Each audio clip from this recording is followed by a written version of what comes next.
want to talk about something that's very personal to me. I'm going to talk about the rise and fall of Bridgeport, Connecticut.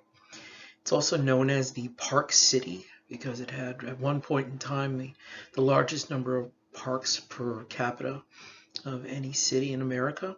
Um, it's known for being the home of P.T. Barnum, Robert Mitchum, and John Ratzenberger, who we all know and love as Cliff Clavin, and who is still very active in the city and has many people who were associated and or affiliated with the city seen its rise and rapid decline in recent years to the point where it's become one of the worst inner cities in the United States.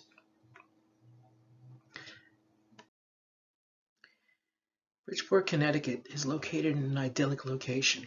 It is located to the northeast of New York City at a large, wide open harbor with a deep draft for ships to enter in and out of. During World War I and then later in World War II, it was known as the Arsenal of Democracy.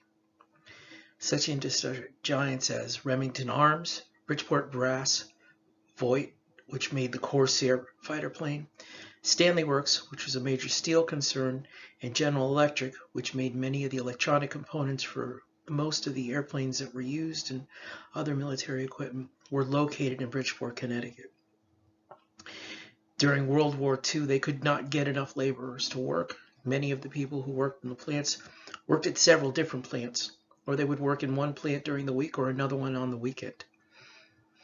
They could work as many hours as they so desired, and as an incentive to get some of the employees to work at the different plants, the company my father worked for, the Stanley Works, literally had a beer keg installed at the exit of the company's plant for employees who were leaving their shift could fill up a growler and take home with them.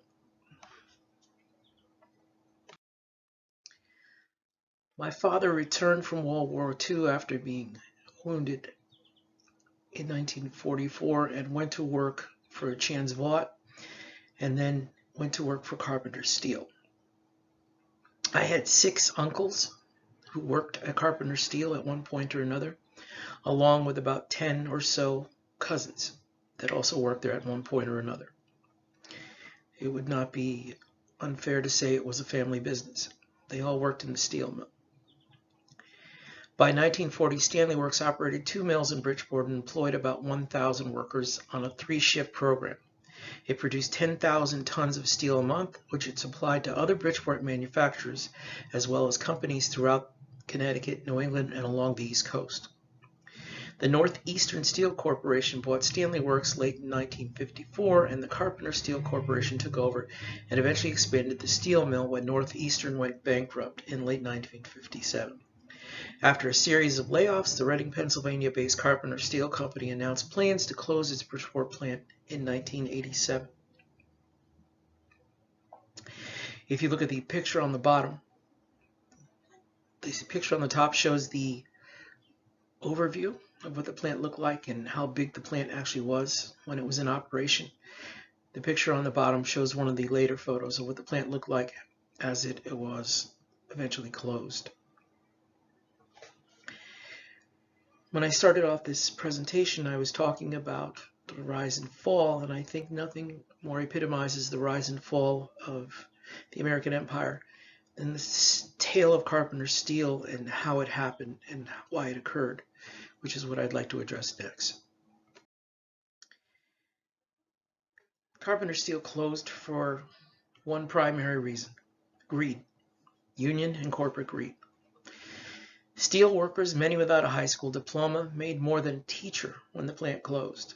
Steel workers who, again, had never finished high school were making more than the average teacher in the state of Connecticut. Steel workers would get 13 weeks paid vacation every 4th year on top of their regular vacation. My father, in his last year of work, had 18 weeks of paid vacation. Cartech closed in 1987 when employees chose to strike rather than to make contract concessions.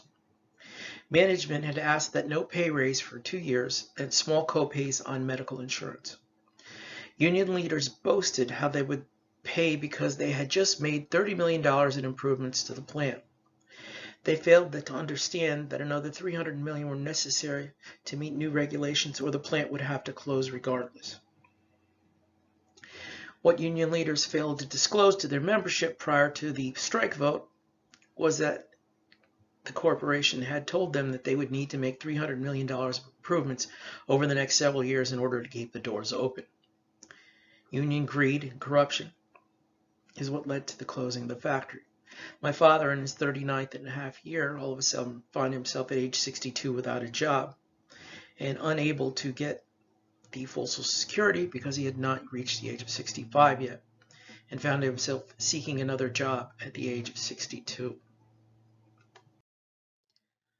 All companies that one called Bridgeport home have subsequently closed.